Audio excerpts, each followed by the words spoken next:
And as promised, joining me now is House Democratic Leader Hakeem Jeffries. Leader Jeffries, it's great to see you. Thank you so much for taking the time. And there's so much I want to talk to you about, including the economy and what your members are doing and everything happening out there I think our viewers should know about. I do want to start with the case of Kilmar Abrego Garcia because there's so much people are wondering about what can be done to bring him home. I mean, his attorney said it might take a contempt order from a judge to prompt the Trump administration to return him from El Salvador. There are some who are calling for Congress, of which the Republicans are in charge, to compel people to testify. You're the Democratic leader, but you're in the minority. I think it's important for people to understand. What, if any, power, for people who are watching at home, do you have? What power do you have and other Democratic members to compel, push the government to bring him home? Well, we have the power to shape public sentiment, and at the end of the day, making sure that public sentiment in this case understands that the treatment of Mr. Abrego Garcia, is unconscionable, unacceptable, and un-American. And if it can happen here, it can happen anywhere. And it's going to be incredibly important for every member of Congress. Certainly, we plan to do this on the Democratic side, both in the House and in the Senate, to intensify the pressure on the Trump administration to comply with the Supreme Court's directive, and the Supreme Court and/or the federal district court actually needs to enforce its order. And the vehicles that are available for the court to do that relate to contempt. And that contempt can be directed at a variety of different members of the Trump administration, including but not limited to the Secretary of State and/or his or her designees, and the Secretary of Homeland Security and/or his or her designees for the court to determine. It sounds like you're saying you think the court should hold some members of the administration in contempt. Anyone else you want to mention there? Well, I think what the court needs to do is to set a deadline as it relates to compliance with the quasi-directive that came down from the Supreme Court related to returning Mr. Garcia. Specify that and then make sure that it happens. And at the same period of time, I think, as you've seen, and there's been some great leadership from Senator Chris Van Hollen, who apparently indicated earlier today that either his constituent is returned or he plans to go to El Salvador himself. And that's exactly the type of action that, as members of Congress, we can do to highlight the injustice, dramatize and amplify it, and force the administration to comply, which in this instance, I believe we will make sure happens. One of the things I know that you're often under pressure to do is not be alarmist, but also sound the alarm when needed. And I wanted to, it's a tricky balance you have to strike, I understand. We played earlier this sound of Donald Trump in the Oval Office suggesting that homegrown criminals, as he called them, which is again how he defines them, which is an important point, could be sent to jail in El Salvador. And look, we can all agree that there are some dangerous criminals in our country, but this is clearly a step, at least as I heard it, much further. And it sounded to me like he was leaving the door open to deport American citizens for any range of reasons. Yes, maybe they committed crimes. Maybe it's people he doesn't like. Well, how did you hear his comments? Well, to be clear, it can't happen, and we will never allow it to happen. And it's also unclear whether Donald Trump sometimes says these things to distract the American people from the fact that he's failing in a wide variety of areas, including as it relates to the economy. Trump and the Republicans are crashing the American economy in real time, hurting people and driving us toward a recession.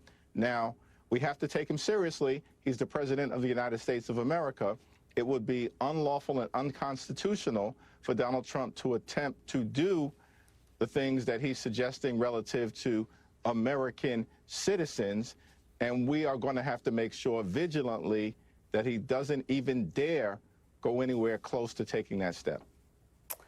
Well, let's turn to the economy. I know that's on front and center on your mind, obviously, and front and center on the minds of your members. I started the show by talking about his weakness on the economy. We're seeing that in poll after poll. We're hearing that from small business owners and farmers all around the chaos of tariffs. I also wanted to ask you, though, because Republicans, everyone's going to come back in a couple of weeks, and there's going to be a focus on this budget bill. And there's a piece in there, the House Energy and Commerce Committee is looking to cut, as I read, $880 billion from the programs under its jurisdiction, including Medicaid. You would know better than almost anyone how that could happen. Is there any way to do that without massive cuts to Medicaid, in your view? No, not at all. And listen, we have the Republicans and Donald Trump on the run on 3 different issues, and we're going to continue to press our case before the American people. We have them on the run as it relates to the economy. They promised to lower costs. In fact, on day one, they haven't lowered costs. Costs are going up, and they are recklessly driving us toward a recession. We have them on the run as it relates to Social Security. As Democrats, we want to protect and strengthen Social Security. Republicans believe that Social Security is a Ponzi scheme, and they are trying to dismantle the Social Security Administration. And we certainly have them on the run as it relates to their plans connected to Medicaid, because they want to visit upon the American people the largest Medicaid cut in American history.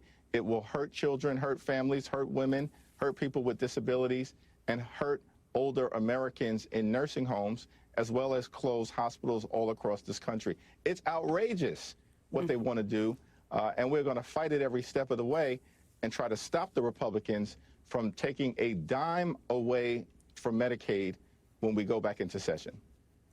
You mentioned Medicaid, Social Security. I know that members are out there now this week, during congressional recess. The House's tomorrow is Save Social Security Day of Action, a Save Social Security Day of Action, and there's a Medicaid Day of Action on Thursday.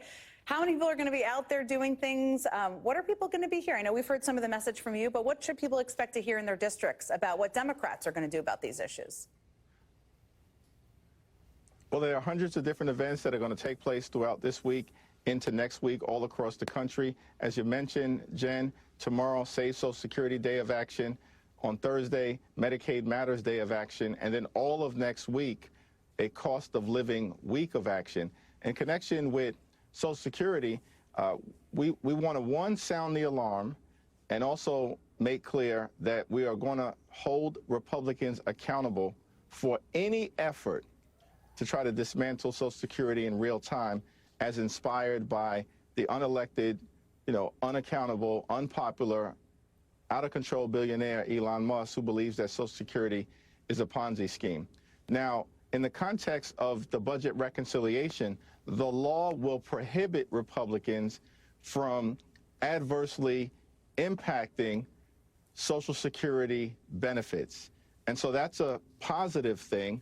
But we have to stop them through the appropriations process of trying to dismantle the Social Security Administration, which is underway right now. And of course, we're suing them in court and have been successful and will need to continue to be successful.